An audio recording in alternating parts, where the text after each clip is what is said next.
Magandang umaga mga kababayan. Ito ang inyong 24 oras na pagtataya ng panahon na inilabas ng Pag-asa ngayong alas 4 ng umaga nitong Martes, ika-21 ng Hulyo 2026. At ngayong umaga, mayroon kaming komprehensibong ulat ng isang southwest monsoon na patuloy na nagpapalawak ng kanyang coverage sa buong arkipelago. Ngayon ay opisyal na nakakaapekto sa Mindanao at maraming bahagi ng Luzon at Visayas. Simulan natin sa pinakabagong sinopsis ng ating panahon ngayong umaga. Ang Southwest Monsoon o habagat ay kasalukuyang nakakaapekto sa Mindanao at western sections ng Luzon at Visayas ngayong umaga. Pansinin ang makabuluhang pagbabago mula kahapon. Ang opisyal na pagdaragdag ng Mindanao sa sinopsis ngayong umaga ay nagpapakita na ang habagat ay ganap ng nakakabot sa pinakatimugang pangunahing pulo ng ating arkipelago. Ang habagat season ng 2026 ay fully active na sa buong bansa ngayong araw. Pag-usapan natin ang forecast weather conditions para sa bawat bahagi ng ating bansa ngayong umaga. Para sa Western Visayas, Negros Island Region, Zamboanga Peninsula, at Barm, ang mga lugar na ito ay inaasahang makakaranas ng maulap na kalangitan na may nakakalat na ulan at mga kulog-kidlat dahil sa southwest monsoon. Ang posibilidad ng flash floods at landslides ay nananatiling banta dahil sa katamtaman hanggang minsan ay malakas na ulan. Pansinin na ang Western Visayas, Negros Island Region, Zamboanga Peninsula, at Barm ay nag-upgrade ngayong umaga mula sa isolated rain showers kahapon patungo sa scattered rains at thunderstorms ngayong araw. Ito ay isang makabuluhang pagbabago na nagpapakita ng lumalakas na epekto ng habagat sa mga lugar na ito. Para sa lahat ng mga residente ng Western Visayas, Negros Island Region, Zamboanga Peninsula, at Barm, ang mensahe ngayong umaga ay malinaw at seryoso. Ang scattered rains at thunderstorms mula sa habagat ay nagdadala ng tunay na banta ng flash floods at landslides sa inyong lugar ngayong araw. Manatiling napakamapagmatsyag sa buong araw at huwag mag-atubiling lumipat sa mas ligtas na lugar kung ang inyong komunidad ay nasa mataas na risk na lugar. Para sa Metro Manila, Ilocos Region, Cordillera Administrative Region, Mimaropa, Batanes, Babuyan Islands, Zambales, Bataan, Cavite, Batangas, at natitirang bahagi ng Mindanao. Ang mga lugar na ito ay inaasahang makakaranas ng bahagyang maulap hanggang maulap na kalangitan na may mga isolated na rain showers o thunderstorms dahil sa southwest monsoon. Ang posibilidad ng flash floods at landslides ay nananatiling banta sa panahon ng matinding kulog-kidlat. Para sa Metro Manila, ang isolated na thunderstorms mula sa habagat ngayong umaga ay nagdadala ng banta ng urban flooding sa mga lugar na kilala bilang madaling mabaha. Ang mga motorista ay pinapayuhang mag-ingat sa mga daan at maging handa para sa posibilidad ng biglaang malakas na ulan, lalo na sa hapon at gabi. Para sa Cordillera Administrative Region, ang isolated na thunderstorms ay nagdadala ng mas mataas na risk ng landslides sa mga bundok na lugar. Manatiling napakamapagmatsyag ang mga komunidad sa mga bundok na lugar ng Cordillera ngayong araw. Para sa natitirang bahagi ng bansa, ang bahagyang maulap hanggang maulap na kalangitan na may mga isolated na rain showers o thunderstorms ay inaasahan dahil sa localized thunderstorms. Ang posibilidad ng flash floods at landslides ay nananatiling banta sa panahon ng matinding kulog-kidlat, lalo na sa mga lugar na may mahinang drainage at sa mga komunidad na malapit sa mga ilog at bundok.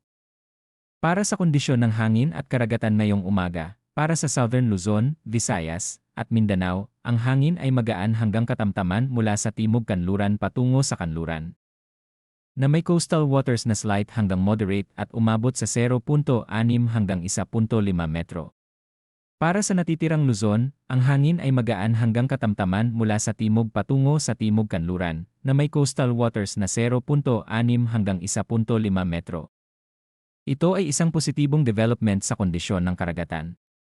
Ang maximum coastal waters ngayong umaga ay 1.5 metro lamang para sa buong bansa, bahagyang mas mababa kaysa sa 1.8 metro kahapon. At ang buong bansa ay nasa iisang manageable na kategorya ng karagatan ngayong umaga. Para sa lahat ng mangingisda at maritime operators sa buong bansa, ang mga kondisyon ng karagatan ngayong umaga ay manageable sa karamihan ng mga lugar. Ngunit ang regular na pagsuri ng weather updates ay palaging inirekomenda bago maglayad. Para sa temperatura at halumigmig ngayong umaga, Ang pinakamababang temperatura ay 25.7 degrees Celsius na naitala kahapon ng alas 7 gabi. At ang pinakamataas ay 33.5 degrees Celsius na naitala kahapon ng alas 1 ng hapon. Ang pinakamababang relative humidity ay 58% kahapon ng alas 1 ng hapon, at ang pinakamataas ay 87% kahapon ng alas 8 ng gabi. Ang 33.5 degrees na maximum temperature ay bahagyang mas mataas kaysa sa 32.6 degrees kahapon. Nagpapakita ng bahagyang pagtaas ng temperatura sa maraming bahagi ng bansa na hindi direktang apektado ng habagat ngayong araw. Kahit sa gitna ng rainy season, ang init ay nananatiling isang concern sa mga lugar na may limitadong cloud cover at ulan. Para sa astronomical at tidal na impormasyon para sa Metro Manila ngayong araw, ang araw ay sumikat ng alas 5:37 minuto at lulubog ng alas 6:29 minuto. Ang buwan ay sisikat ng alas 11:41 minuto ng umaga at lulubog ng alas 11:30 minuto ng gabi. Ang illumination ng buwan ngayon ay 50%, nagpapakita na ang buwan ay nasa first quarter moon phase, ang gitna ng kanyang pagitan ng bagong buwan at full moon. Ngayon, isang comprehensive final assessment ng ating weather situation ngayong umaga at ang inaasahan sa mga darating na araw. Ang southwest monsoon ay naaabot na ngayong umaga ang Mindanao, nagpapakita ng isang fully active na habagat season na sumasaklaw na sa buong arkipelago. Ang Western Visayas, Negros Island Region, Zamboanga Peninsula, at BARM ay nag-upgrade sa scattered rains at thunderstorms ngayong umaga, nagpapakita ng lumalakas na epekto ng habagat sa gitnang at katimugang bahagi ng ating bansa. At ang Metro Manila at maraming bahagi ng Luzon ay patuloy na nasa epekto ng southwest monsoon. Kasabay ng ating pang-araw-araw na weather monitoring, ang ating team ay patuloy na nagmamasid sa tropical depression sa malayong silangan ng ating bansa. Ang anumang makabuluhang pagbabago sa track at intensity ng sistema ay agad na ibabahagi sa lahat ng ating mga kababayan. Para sa lahat ng local government units at disaster risk reduction officials sa Western Visayas, Negros Island Region, Zamboanga Peninsula, BARM, Metro Manila, Ilocos Region, at Cordillera Administrative Region, ang mensahe ngayong umaga ay malinaw. Tiyakin na ang inyong early warning systems ay fully operational.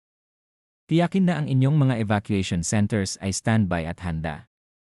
At tiyakin na ang inyong mga komunidad ay nananatiling informed tungkol sa lahat ng weather threats ngayong araw. Para sa lahat ng ordinaryong mamamayan sa buong bansa, ang mensahe ngayong umaga ay simple. Ang habagat ay ganap ng nakakabot sa buong bansa ngayong araw. Ang Western Visayas at Zamboanga ay nakakaranas ng mas malakas na ulan ngayong araw. At ang Metro Manila at maraming lugar sa Luzon ay nasa epekto ng isolated habagat thunderstorms. Manatiling mapagmatsyag, manatiling handa, at manatiling informed sa lahat ng oras. Ito ang inyong weather team, laging nandito para sa inyo, laging nag-aalaga, at laging handa. Magandang umaga at maingat sa lahat.